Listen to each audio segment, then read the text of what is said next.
হয় নগাঁও জিলাৰ ৰূপীহাট বিধানসভা সমষ্টিৰ ডিংগাঁও আৰু বগুড়িগুৰি ডিংগাঁৱৰ মমতাজ বেগম স্বামী মুজাম্মিল হক আৰু বগুড়াগুৰিত জাহানাৰা বেগম ৱাইফ অফ হৰমুজ আলী গাঁও বগুড়াগুৰি তেওঁলোকৰ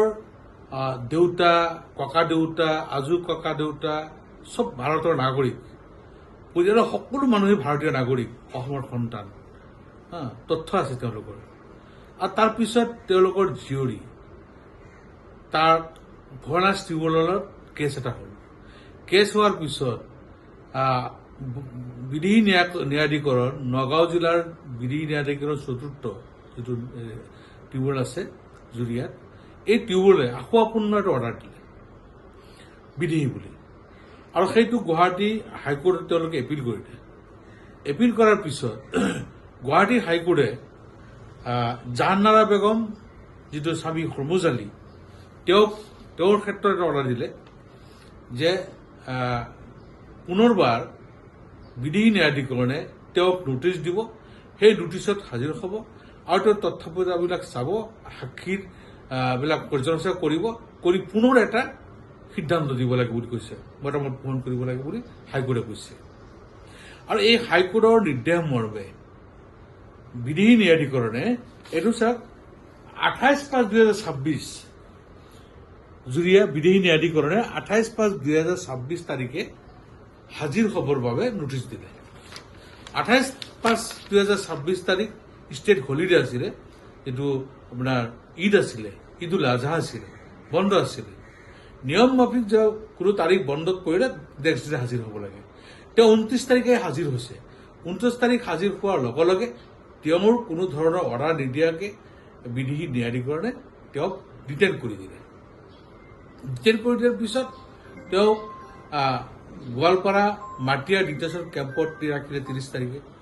পৰিয়ালৰ মানুহ গৈ খবৰ ল'লে তাত আছে দুদিন পিছত আকৌ খবৰ ল'বলৈ গৈছে তাত নাই ক'ত দিলে বুলি সুধিলে যে নগাঁও বৰ্ডাৰ পুলিচে দিলে নগাঁও বৰ্ডাৰ পুলিচক আহি সুধিলে যে আমাৰ জাহানাৰা বেগম ক'ত আছে ক'লে আমি অনা নাই তাতে আছে ঠিক মমতাজ বেগমৰ ক্ষেত্ৰতো একেই কৰিলে মমতাজ বেগমৰ যিটো আগতে অৰ্ডাৰ দিছিলে হাইকোৰ্টে ক'লে সেইটো আকৌ পৰ্যালোচনা কৰি সাক্ষীবাদী আলোচনা কৰি তাৰপিছত নথিপত্ৰ চাই আকৌ এটা অৰ্ডাৰ দিব লাগে কিন্তু সেইটো নকৰি তেওঁলোকক দুয়োজনকে ডিটেইন কৰি দিলে এইটো এটা সংবিধান বিৰোধী কাম কৰিছে বিধি ন্যায়াধিকৰণে গতিকে আজি মানুহখিনি ভাৰতীয় নাগৰিক কিবা আকৌ আপুনি অৰ্ডাৰ এটা দিছে হাইকোৰ্টে যিটো কৈছে সেইটো আকৌ চাব লাগিছিলে সেইটো নোচোৱাকে তেওঁলোকে ডিটেইন কৰি দিছে গতিকে সেই ডিটেইন কৰা মানুহজন এতিয়া ক'ত আছে সেইটো তেওঁলোকে ক'ব নোৱাৰে গতিকে এই বিষয়ে মই অসমৰ মুখ্য সচিব ডাঙৰীয়াক লগ পাই তেখেতক গোটেই কথাখিনি মই বুজাই দিছোঁ আৰু তেওঁক এখন মেম'ৰেণ্ডাম দিছোঁ সেই মানুহখিনি উদ্ধাৰ কৰি দিব লাগে বুলি গতিকে মই আপোনালোকৰ চেনেলৰ জৰিয়তে অসম চৰকাৰক এইটোৱেই আহ্বান জনাম যে আমাৰ যিবিলাক টিউবৱেল কোড আছে টিউবৱেলবিলাকৰ যিসকল মেম্বাৰ তেওঁলোকে পদোন্নতিৰ কাৰণে